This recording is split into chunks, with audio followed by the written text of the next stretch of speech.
जीवन से जुड़ा मुद्दा है और आश्चर्यजनक बात यह है कि मोदी सरकार के जो चमत्कारी कारनामे हैं उनकी फहरिस्त कहीं ख़त्म होती नहीं दिखती।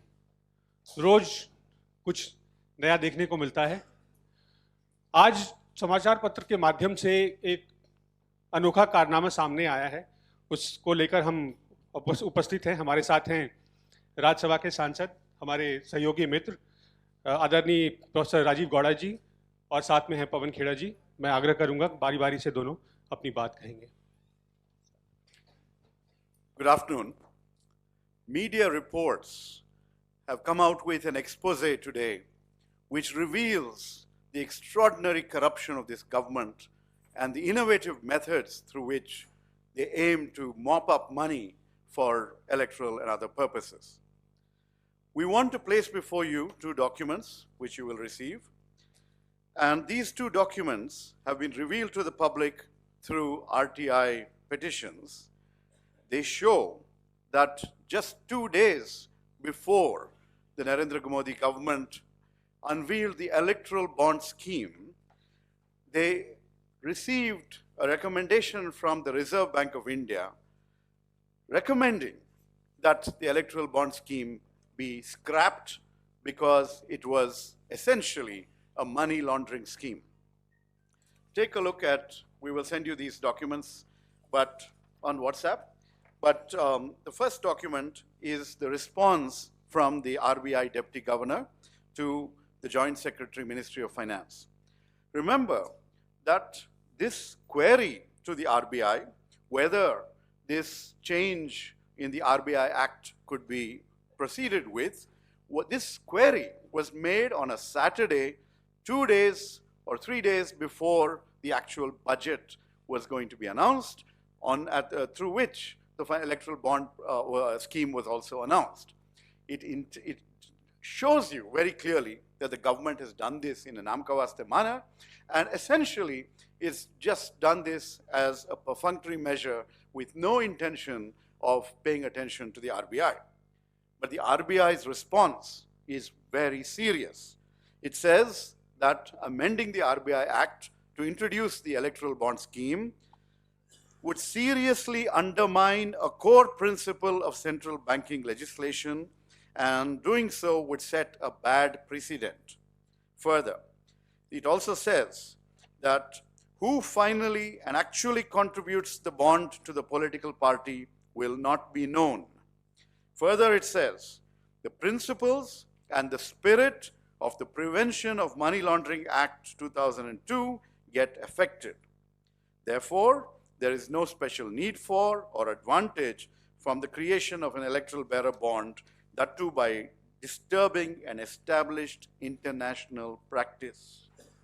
So clearly, you have a very, very solid objection from the Reserve Bank of India, but the government has treated the Reserve Bank of India, the institution, the respected institution that we rely upon to regulate the Indian financial sector, the banking sector, the monetary policy, it has treated it in a cavalier fashion. The second document that we will share with you is a file noting signed by Hasmukh Adia, then Revenue Secretary.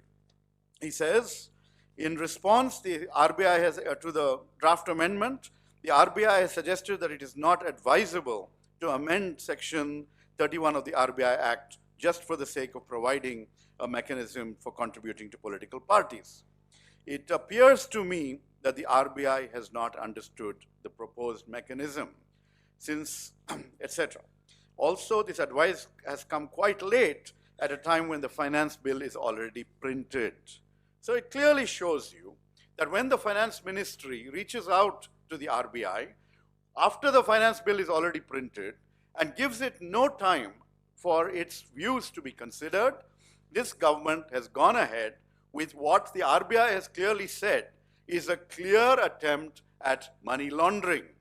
How do electoral bonds qualify under the heading of money laundering? Consider the logic that the then Finance Minister, Shri Arun Jaitley, had come up with for why electoral bonds were needed. He argued that corporates and others who want to donate money to political parties through checks hesitate to do so because they fear that if parties other than the ones they gave the money to come to power, then they will take action against these donors, the fear of reprisal. Now, so he said that we should make these anonymous donations. What does this mean? This basically means that you and I and the people of India will no longer be able to know who gave what money to which political party and what favors they got in return. We will not be able to follow the money trail. We will not be able to pinpoint the corruption on the part of the ruling party and the government. So what does Mr. Jaitley do? He creates this instrument, calling it an instrument that improves transparency, called the electoral bond. Anyone can purchase these from the State Bank of India and then donate it anonymously to the political party of his or her choice. Now, the State Bank of India will know who donated this money. The income tax authorities should know who, because of the corporate donations or other donations, should know who contributed what money through electoral bonds, but only the political party that receives it will know. That is what we think. But think about who actually knows, who actually controls this information. If the State Bank of India has this information, it is a public sector bank under the Ministry of Finance. If the income tax authorities know who contributed, who bought electoral bonds, this is again an entity that is under the central government. Therefore, it is very clear that the only party that will know who has contributed and to whom is the central government, and therefore the fear of reprisal will be there amongst the corporates, amongst other entities, that whatever they contribute to electoral bonds will be known to the central government. This means that the central government now has an instrument in its hands through which it can extort money from whoever it wants to. The central government went one step ahead. As part of the finance bill, which introduced this electoral bond scheme, they also amended other aspects of the Representation of Peoples Act, which limited corporate contributions to 7.5% of the profits of a company. It required the board of companies to actually approve this, and it also it created the possibilities for shell companies to be created for electoral donations. It created the possibilities that foreign companies can route contributions to political parties in India through the electoral bond scheme. Even the RBI has flagged this issue by saying that even though the final purchaser and donor will be one entity, it is not clear to us who has contributed to that purchaser to ultimately donate to the political party. So clearly this is an elaborate charade aimed at curbing our ability as a public, as our ability as opposition parties, from understanding who is contributing to the Bharatiya Janata Party and its coffers. And why do I single out the Bharatiya Janata Party? Look at the actual numbers that has transpired in terms of electoral bond contributions. Of the approximately 6,000 crores of electoral bonds that have been bought and donated, 95% plus has gone to one single party, the BJP. So this is clearly a case of khaya bhi aur khilaya bhi. The Modi Sarkar has created an elaborate charade which is aimed at hiding how black money is being converted to white. Mr. Jaitley, when I personally questioned him in Parliament on this, argued that since the money was coming from bank accounts, this would be white money and not the black money which often reaches the coffers of the BJP. And I would submit to you that after demonetization, we all saw how easy it was for people to use the banking channels to convert black money into white. 99% of the outstanding currency was converted into white. And we all know that not all that outstanding currency was white money. Therefore, when the late Finance Minister, Mr. Jaitley, makes this argument, it is nothing but bunkum. It is black money being converted to white. That is money laundering. So basically, we ask that there are so many issues that have to be addressed in the context of this fraudulent electoral bond scheme. It's a fraud on the people of India. It's a fraud on the electoral process. It eliminates the level playing field that needs to be there in a true democracy. It brings in opacity, and this opacity was objected to also by the Election Commission of India. And in the Rajya Sabha, while we would have had an opportunity to have discussed this and debated it and proposed amendments, the finance minister brought this in through the method of the finance bill, where the Rajya Sabha can do nothing more than comment and opine, but not actually change the contents. So the very method through which multiple bills were amended, the Reserve Bank of India Act, the Representation of People's Act, none of which have anything to do with the finance bill, shows you the fraudulent methods used by the BJP to find a backdoor route to hide from the people of India the money that it is extorting, thanks to its control over the public sector banks and to the threat of unleashing ICE on corporates and others. What is ICE? Income tax, CBI, Enforcement Directorate, ICE. These are the three weapons that you have seen the government using time and again against the opposition and against anyone who stands up to them.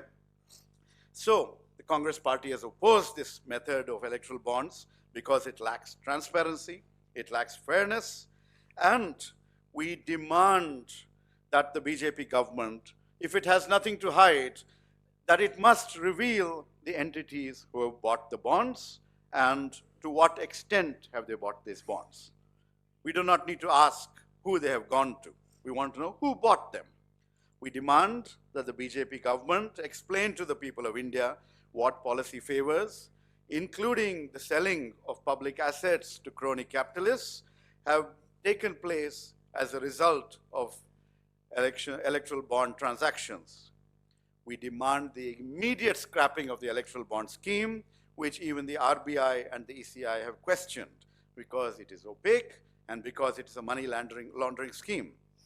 And we demand an inquiry into how the finance ministry took decisions to overrule the RBI, to establish this corruption-inducing scheme.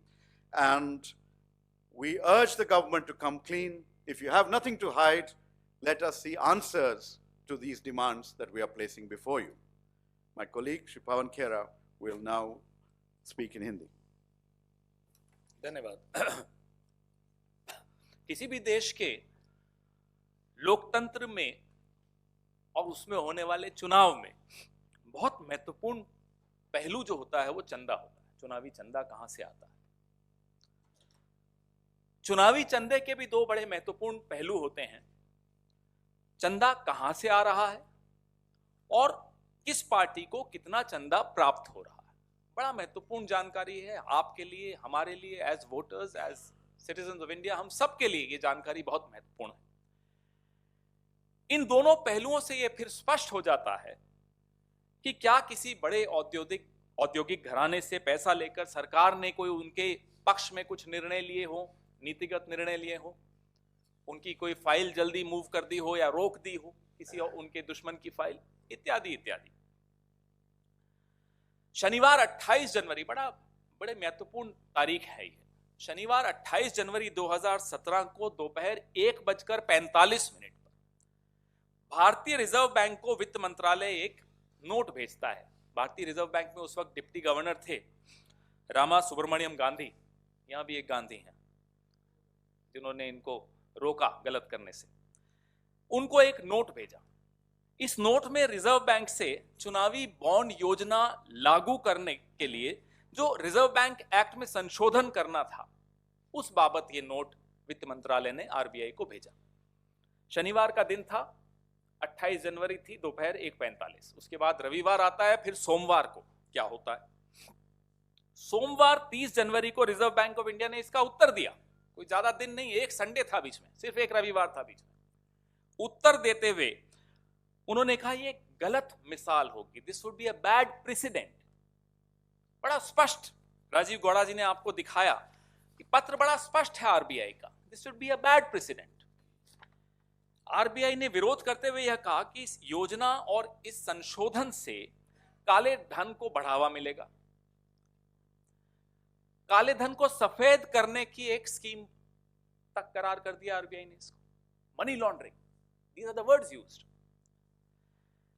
और भारतीय मुद्रा पर, भारतीय banking प्रणाली के मौलिक सिद्धांतों पर जो लोगों का विश्वास है वो टूट जाएगा। It is like printing a parallel currency.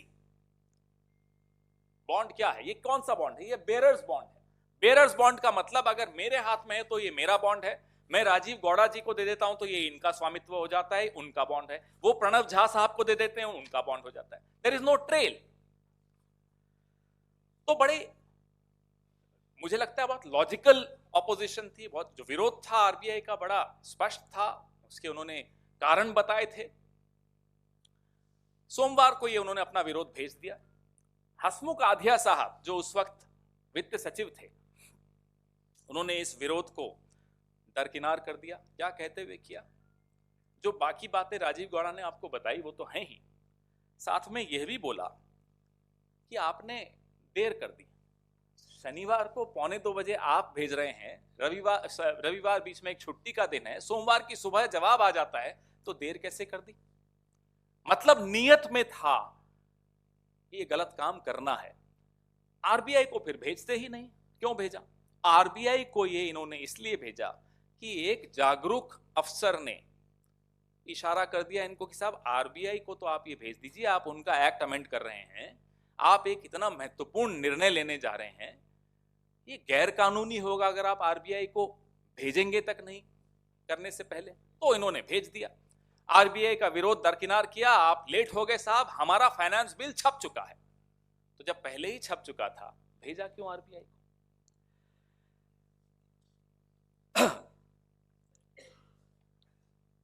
चुनाव आयोग, जैसा कि राजीव गौड़ा जी ने बताया, पहले ही इसका विरोध कर चुका था। उनकी भी आपत्ति बहुत लॉजिकल थी, तर्कसंगत थी। उसके बावजूद सरकार ने इसको लागू कर दिया। ऐसा क्या कारण है? अच्छा, लागू करने में क्या हुआ, नुकसान क्या हुआ?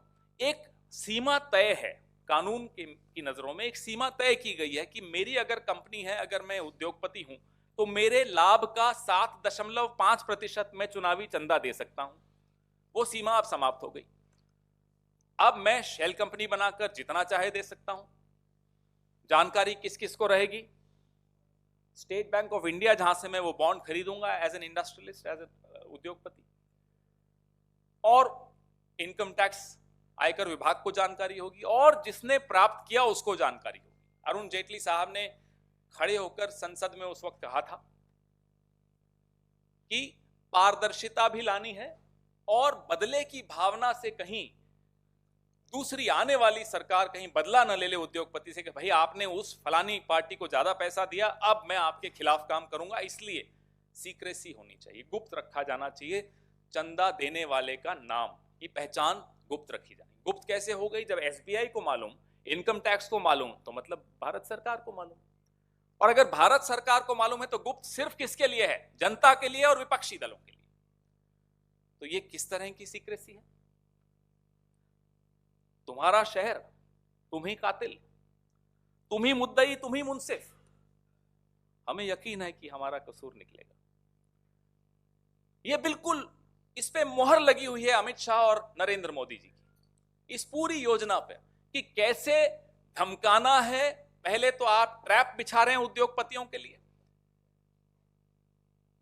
अच्छा, आपने कांग्रेस को इतना पैसा दिया, अब आइए 5 साल हम आपको बताते हैं क्या होगा। ये देखिए, और ये कह कहकर धमका धमका कर एक्सटॉर्शन की मोहर लगी है इस पूरी योजना पर। अब सरकार जो निर्णय ले रही है और आने वाले 4.5 साल में जो निर्णय लेगी, उस पर बहुत बड़ा प्रश्न चिन्ह खड़ा हो गया। आप जो पीएसयू प्राइवेटाइज करने वाले हैं, किसको देने वाले हैं? ये कैसे मालूम पड़ेगा? आपने निर्णय लिए हैं संसद के थ्रू निर्णय लिए हैं, कई बार यूं ही निर्णय ले लिए हैं। कभी आपने, मैं उदाहरण देता हूं, जरूरी नहीं कि ये उदाहरण सही हो गलत, मैं सिर्फ उदाहरण के तौर पे कह रहा हूं, वेपिंग डिवाइस को बैन कर दिया। पता नहीं किस लॉबी ने उस पर प्रेशर डाला होगा आप पर। इसलिए यह जरूरी है कि आप सार्वजनिक करिए उस लिस्ट को, किन किन लोगों ने, किन किन ग्रुप्स ने, इंडस्ट्रियलिस्ट ने ये बॉन्ड्स खरीदे। राजीव गौड़ा साहब ने बताया कि किनको दिए, वो हमें मालूम है, पूरे देश को मालूम है किनको दिए, किसने खरीदे, ये ज्यादा जरूरी है। सार्वजनिक करिए उस लिस्ट को, तुरंत सार्वजनिक करिए। यह भी बताइए कि क्विड प्रो को क्या है, क्या आपने किया पिछले 6 महीने में, या हो सकता है पहले ही कर चुके हो, बाद में पेमेंट ले ली हो आपने इलेक्टोरल बॉन्ड के थ्रू, या आने वाले 4.5 सालों में आप करने वाले हैं और आपने एडवांस पेमेंट ले ली हो चुनाव में इलेक्टोरल बॉन्ड के थ्रू। अभी कुछ महीने पहले, कुछ हफ्ते पहले एक और हमने पढ़ा, आपने भी पढ़ा होगा, कि 20 करोड़ के इलेक्टोरल बॉन्ड प्रधानमंत्री रिलीफ फंड में आ गए। कैसे आए? ऐसी पार्टी जिसके पास इतने पैसे आ गए कि उसने इलेक्टोरल बॉन्ड को एनकैश भी नहीं कराया और प्रधानमंत्री रिलीफ फंड में दे दिया। एक ही पार्टी हो सकती है ऐसी जिसको जरूरत ही नहीं पैसे की, क्योंकि इतना आ गया है। तो हमारी मांग है सार्वजनिक करें उस लिस्ट को, हमारी मांग है इस योजना को तुरंत निरस्त कर दें, तुरंत रद्द कर दें। ये योजना पारदर्शी नहीं है, ये योजना भ्रष्टाचार को बढ़ावा देने वाली योजना है और काले धन को सफेद बनाने की एक योजना है, जिसमें आप अपने मित्रों को लाभ पहुंचा रहे हैं, वो मित्र आपको लाभ पहुंचा रहे हैं, हानि हो रही है इस देश की। जिन व्यक्तियों ने यह निर्णय लिया और इस योजना को पारित किया, पास किया, इस तरीके से पास किया, उन सबके विरुद्ध एक जांच बैठनी जरूरी है। देश को मालूम पड़ना चाहिए कि किस समूह इस सरकार में बैठे हुए, कौन सा वो समूह है, कौन से वो लोग हैं जिन्होंने इस योजना को अमली जामा पहनाया। कोई प्रश्न हो तो आप पूछिए। इसमें एक और भी है कि जरूरी नहीं है केंद्र सरकार ने ही कुछ ऐसे निर्णय लिए होंगे जिससे लाभ पहुंचा होगा इन लोगों को, आपके पास तो राज्य सरकारें भी हैं। तो ये तमाम लिस्ट इसलिए होनी जरूरी है कि अगर एक्स कंपनी ने आपको इलेक्टोरल बॉन्ड दिए तो हम और आप खास तौर पे जो खोजी पत्रकार हैं, ढूंढ निकालेंगे कि उस एक्स कंपनी को झारखंड में क्या लाभ पहुंचा, महाराष्ट्र में क्या लाभ पहुंचाया गया। हो सकता है राज्य सरकारों ने उनको उपकृत किया हो सकता है उनकी कोई जांच बंद कर दी गई हो सकता है आने वाले दिनों में कुछ पीएसयू बिकने वाले हों। तो ये तमाम जानकारी सार्वजनिक होनी आवश्यक है।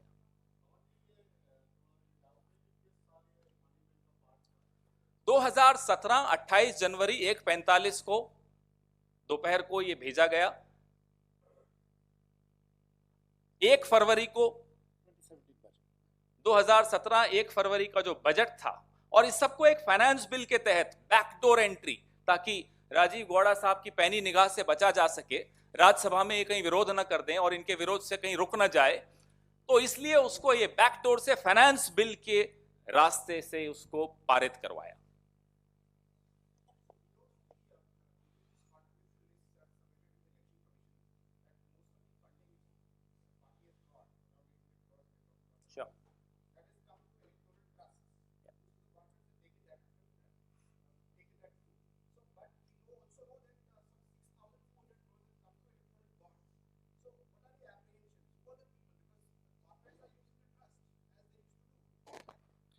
Very few electoral trusts exist. Very few corporates donate money through electoral trusts. So we want to know who are all, so look at the magnitude of the electoral bonds contribution, look at the magnitude of the electoral trusts. So obviously there are a large number of players, entities who have contributed through electoral bonds. That is what we are asking to know. We don't want to know who they gave it to.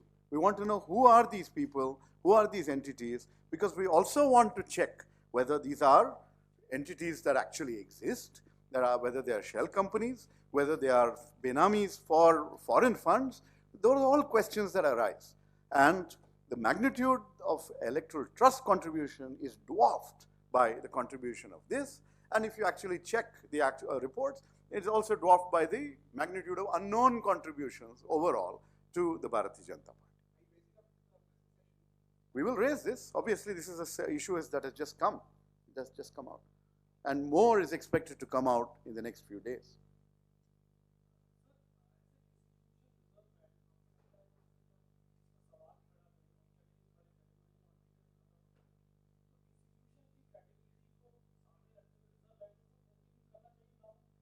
Yes, I think yes, now that this information has come out, I think we can also put a demand to the Reserve Bank of India to intervene and stop this, because this has actually taken place. The kinds of apprehensions that they had would also have transpired. And therefore, now we will also demand that the Reserve Bank of India inquire into this matter and take suitable action in response. Its credibility is at stake.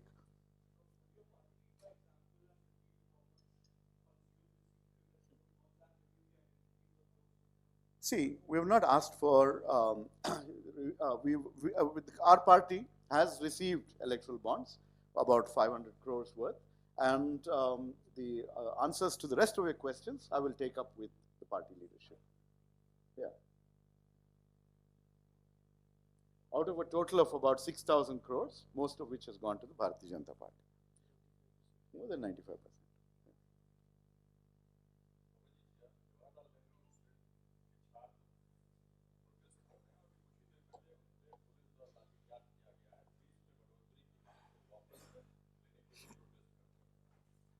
जैसा मैंने उस दिन भी बताया था कि ये सरकार छात्रों से और नौजवानों से बहुत डरती है। उनको इतनी भी आज़ादी नहीं है कि वो अपनी जायज़ बात को जायज़ तरीके से, जायज़ मंचों से रख सके। और लोकतंत्र का सबसे मजबूत अगर कोई एक्टिविटी है, कोई गतिविधि है, वोट देने के बाद 5 साल में अगर जनता के हाथ में एक हथियार है तो वो ये है कि वो अपना विरोध कर सके, दर्ज करा सके। और संसद के बाहर अगर वो घेराव करना चाहते हैं, आप उनकी बात सुन लें। यहाँ तक बात क्यों आई? अगर JNU की fees, if they increase it, if they implement what they have said they will, it will be one of the most expensive central universities in the country. तो अगर आप उनकी मांग नहीं सुनना चाहते, आप उनको दबाना और कुचलना चाहते हो उनके विरोध को, तो हम तो समझ रहे हैं कि आप डरते हैं। नौजवानों से आप विशेष तौर पे डरते हैं। वैसे तो ये सरकार सबसे डरती है। डरी हुई सरकार ही इस तरह से एजेंसीज का दुरुपयोग करती है। डरी हुई सरकार ही पुलिस की लाठी का सहारा लेती है। तो ये डरी हुई सरकार है।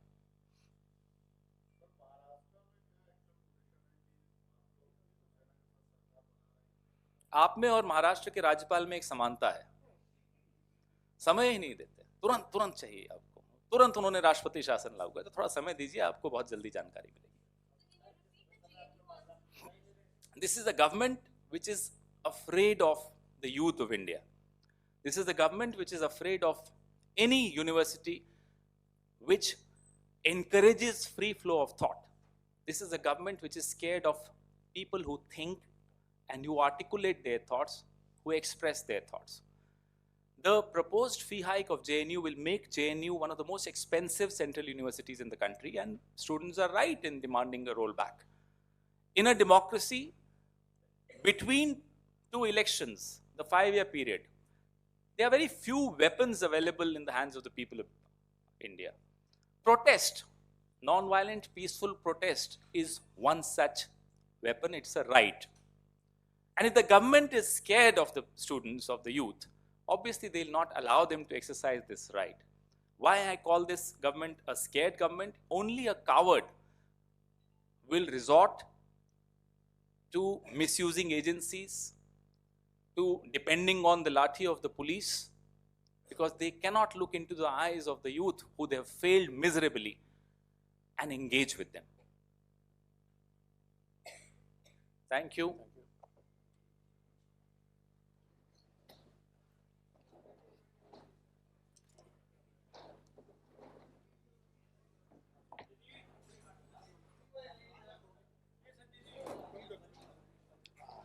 Rajeev Gowda sahab, अब आप वो दीजिए bites, because this is your topic. Okay. On this topic, इनसे बात